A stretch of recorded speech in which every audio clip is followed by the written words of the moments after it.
บทรายงานบทดบ้าน Village Register V2 การเข้าหาคำสั่งการสร้างรายงานบทรายงานบทดบ้านแม้นมีขั้นตอนเดียวกับการรายงานอื่นๆภายหลังเข้าระบบแล้วให้ทานกดเครื่องหมายแอปแล้วกดปุ่มรายงานหลังจากนั้นให้เลือกบทรายงานมาตรฐานให้ทานเขียนคำว่า EIR ใส่ในห้องค้นหาและจะเห็นคำสั่งรายงานที่เกี่ยวข้องกับเวียกงาน EIR ปรากฏขึ้นมา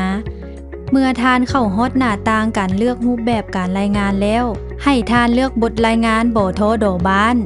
Village Register V2 ที่อยู่ลำดับที่ 5 ของคำสั่งการสร้างรายงานเมื่อเข้าไปฮอดหน้าต่างการสร้างรายงานแล้วให้ทานเลือกสถานที่ที่จะเฮ็ดรายงาน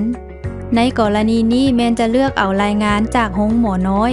หรือสุขศาลาเจริญสุขของเมืองน้ำท้าแขวงหลวงน้ำท้าหลังจากนั้นให้เลือกประเภทรายงานเป็นรายปีและเลือกเอาปี 2024หลังจากเลือกแต่ละเงื่อนไขสำเร็จแล้วให้กดปุ่มเอาบทรายงานจากนั้นบทรายงานบทดบ้านจะปรากฏขึ้นมาด้านลุ่มหน้าต่างนั้น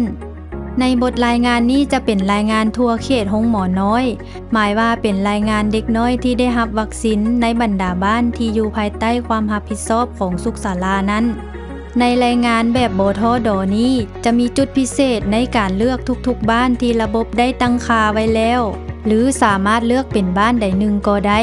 นอกนี้ทานยังสามารถเลือกจำนวนแถวที่ต้องการให้รายงานแสดงในหนึ่งหน้าโดยการเลือกจำนวนแถวอยู่บนคำสั่ง Low per page ในนี้จะมีจำนวนให้เลือกนับแต่5แถว10 25หรือเลือกแสดงหมดก็ได้